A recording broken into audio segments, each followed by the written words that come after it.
কারণ এই বাচ্চাটা ইতিম, এই বাচ্চাটার বাবাই নাই। এই বাচ্চাটার বাবা ইন্তেকাল করার পরে বাচ্চাটার মা অন্যের বাড়িতে কাজ করে, আর এই বাচ্চাটারে মাদ্রাসায় পড়ায়।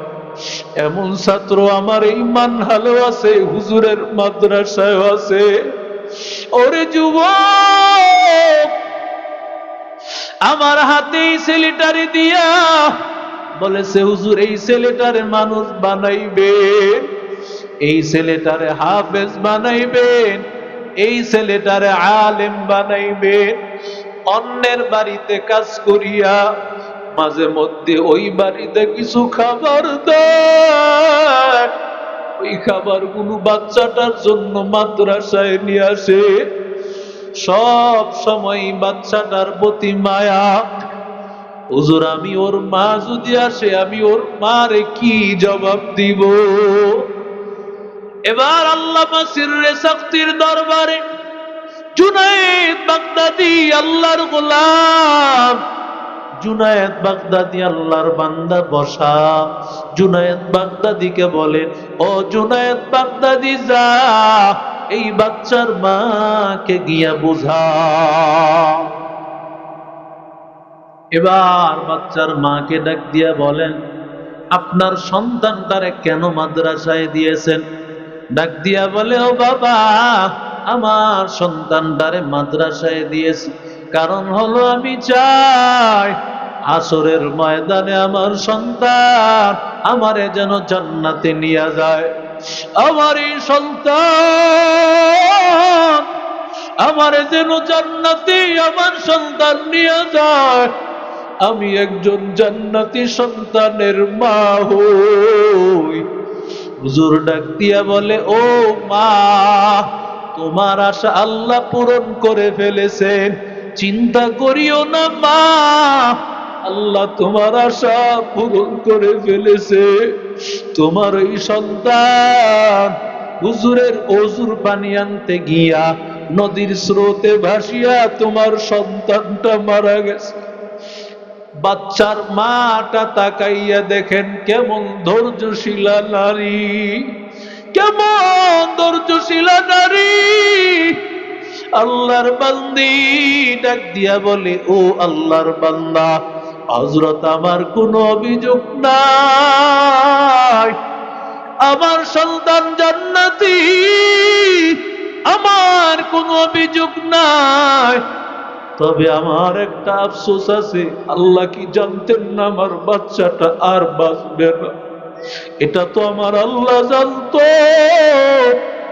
আল্লাহ জানার পরে আল্লাহ কেন শেষবারের মতো একটা সুযোগ দেয় না? আল্লাহ, আমি আমার বাচ্চাটারে দেখতাম, আমি আমার বাচ্চাটারে বাবা বলে ডাকতাম, আমার বাচ্চাটাও শেষবারের মতো আমার মা বলে ডাকতো। কেন আল্লাহ সেই সুযোগ দিলেন না? বাচ্চাটার মার মন তো মানে না। এরে আল্লাহর বান্দা, রহমাতুল লিল আলামিন বলেন, একজন কোরআনওয়ালা ছাত্রের জন্য আসমানের যত ফেরেশতা আছে সবাই ওর জন্য দোয়া করে। তুমি মনে করতেছো কোরআনওয়ালাই ছাত্র, ওদের আর কি মর্যাদা আছে বান্দা জানো না? ওরা জামানার বড় ওলি। কোন আল্লাহওয়ালার কাছে যাইবা সেটা তো বরের কথা, কিন্তু এই বাচ্চাটা হাত তুলিয়া দোয়া করবে, একজন আল্লাহ ওয়ালির দোয়া কবুল হতেও পারে, নাও হতে পারে। এই বাচ্চাটার দোয়া ফেরত হবে না, কারণ এই বাচ্চাটার সাথে স্বয়ং সম্পর্ক কার। এই বাচ্চাটার জন্য আসমানের সব ফেরেশতারা দোয়া করতেছে, আয় আল্লাহ, এই বাচ্চাটারে আল্লাহ তুমি কবুল করে নাও, ওরে হাফেজ বানাও, ওরে আলেম বানাইয়া দাও। এই যে ফেরেশতারা দোয়া করে, ওদের দোয়া কি ফেরত যায়নি? কথা কন না কেন? ফেরেশতারা কোনো গুনাহ করে না, ওরা যেই দোয়া করে সেই দোয়াই কবুল হয়। একজন চাঁদপুর মাদ্রাসার ছাত্রের জন্য রহমতের নবী আমার ডাক দিয়া বলেন, আসমানের যত ফেরেশতা সব ফেরেশতারা ওর জন্য দোয়া করতে থাকে, ওর জন্য দোয়া করতে থাকে। আয় আল্লাহ মাফ করে দেন, আয় আল্লাহ ওরে হাফেজ বানাইয়া দেন, ওরে আলেম বানাইয়া দেন, ওরে খাদিজা বানাইয়া দেন, আয়েশা বানাইয়া দেন। আল্লাহর কাছে দোয়া করতে থাকে। এরে আল্লাহর বান্দা, শুধু তাই না, রহমতের নবী বলেন হাত্তাল হিতানু ফি জাওফিল মা, এই সমুদ্রের মাছ, নদীর মাছ, এগুলো পর্যন্ত দোয়া করতে থাকে। আরো জোরে বলেন। এরে যুবক, মা তাকাইয়াসির মালিক, আয় আল্লাহ আমার সন্তানকে ফিরাও, আয় আল্লাহ আমার সন্তানকে ফিরাইয়া দাও। নদীর পারে গিয়া সন্তানের ডাকতেছে, ওরে আব্দুর রহমান আয়, আমি মায়ের বুকে আয়, শেষবারের মতো তুই আমার মা বলে একটা ডাক দিবি রে সন্তান। ওরে সন্তান হারা মা ছাড়া কেউ বুঝে না এটা সন্তান হারানোর কি পরিমাণ ব্যথা। আল্লাহ যে একজন কোরআনওয়ালা হাফেজকে আল্লাহ কেমন ভাবে কবুল করে নেন। ওরে আল্লাহর বান্দা, মা আল্লাহর কাছে দোয়া করতেছেন, শুধু একা না, আসমানের ফেরেশতারাও তো দোয়া করেন। যেই নদীতে ডুবে গিয়েছে ওই নদীর মাছগুলো তো দোয়া করতেছে। এবার আমার মালিক, আমার আল্লাহ, আল্লাহ এমন ভাবে ফিরাইয়া দিয়েছে, হঠাৎ করে সন্তানটা আম্মু আম্মু বলে ডাকতেছে। এবার মা সামনের দিকে আগাইয়া ছেলেটারে বুকের মধ্যে জড়াইয়া নিল। এরে আল্লাহর বান্দা, জুনায়েদ বাগদাদি বলে, ও মা জানো তোমার সন্তানটারে আল্লাহ কেন ফিরাইয়া দিলেন? এর কারণ হলো তোমার সন্তানের জন্য দোয়া করতেছে এই সমুদ্রের মাছ। যখন তুমি আল্লাহর কাছে দোয়া করতেছিলা ওই সময় আসমানের ফেরেশতারাও দোয়া করতেছে, জমিনের সব মাখলুকগুলো দোয়া করতেছে, সমুদ্রের মাছগুলোও দোয়া করতেছে, হাত্তান নামলাতু ফি জুহরিহা, গর্তের পিঁপড়াটাও দোয়া করতেছে।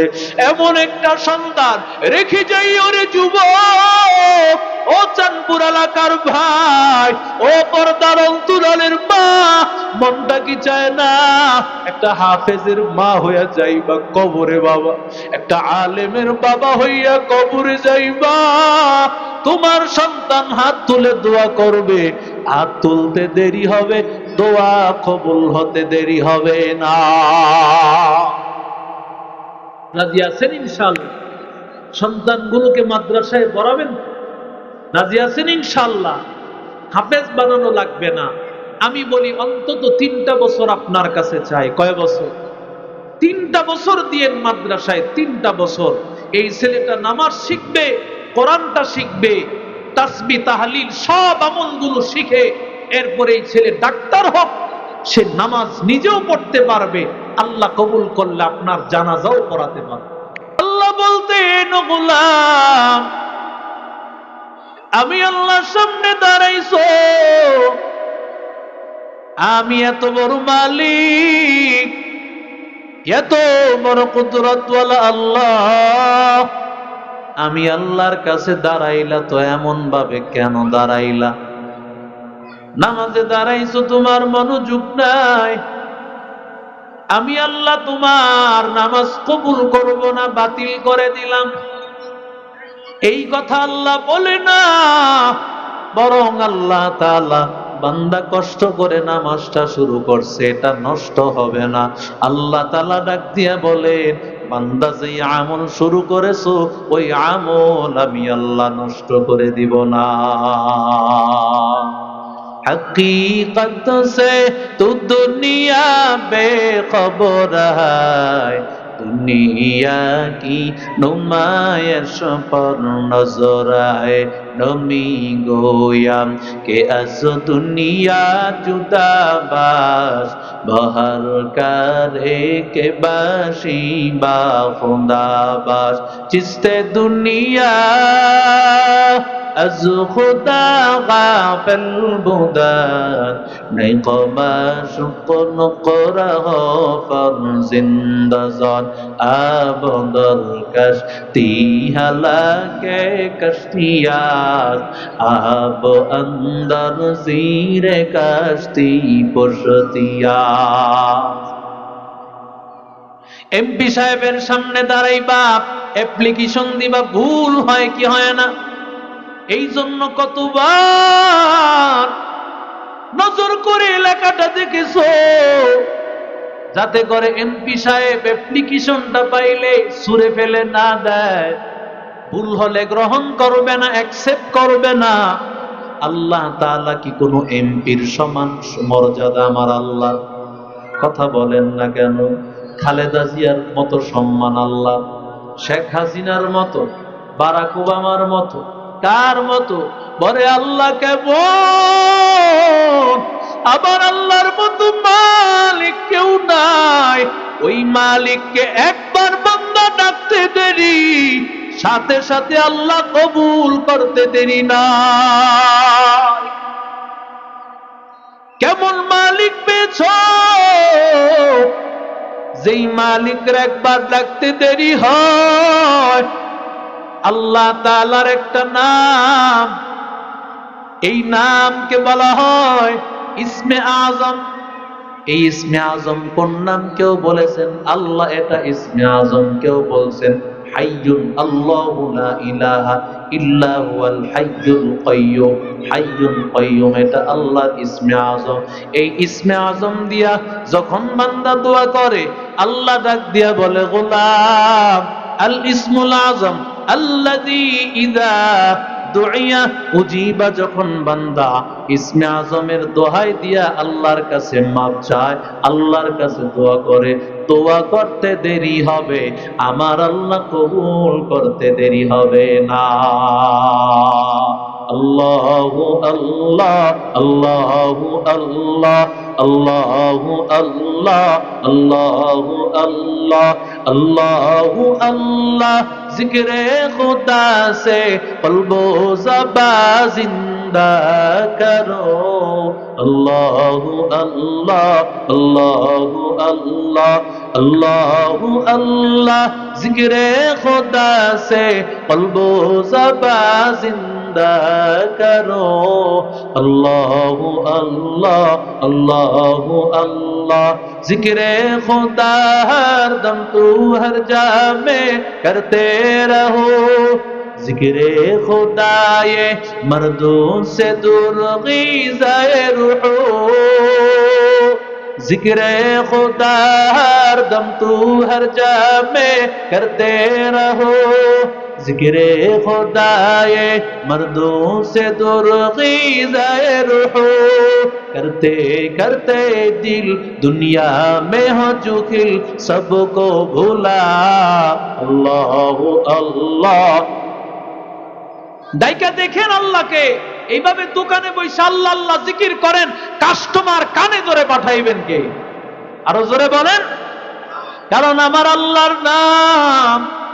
আল্লাহর নাম নিয়ে বান্দা ডাকবে আল্লাহ বলেন এটা আমি আল্লাহর একটা ইসমে আজম নাম ওরে আল্লাহর বান্দা ইসমে আজম বসে বসে দোকানে পড়বা আমার মালিক আমার আল্লাহ দোকানে কাস্টমার পাঠায় দিবি জিকিরে মজা আছে না নাই আরো জোরে বলেন জিকিরা হাক্কা মত খুদায়ে রূহেরা মারহামাত ই দিলে মজরুহেরা দিল जो खाली याद हक से ऐ जवाब खाने शैतान है वा दिल बेगुमा अल्लाहु अल्लाह अल्लाहु अल्लाह अल्लाहु अल्लाह अल्लाहु अल्लाह जिक्रे खुदा से कल्बो ज़बा जिंदा करो। अल्लाह अल्लाह अल्लाह अल्लाह।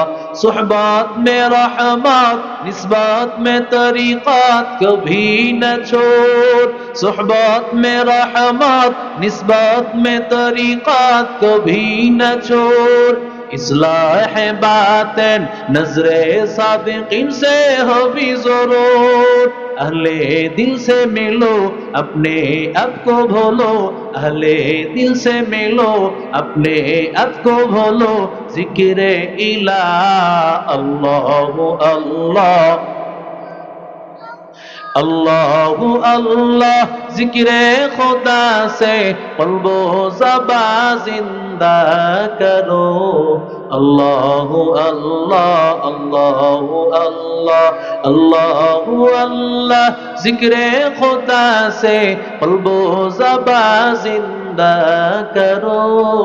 अल्लाह अल्लाह अल्लाह अल्लाह। जोरे बोलेन अल्लाहु আকবার।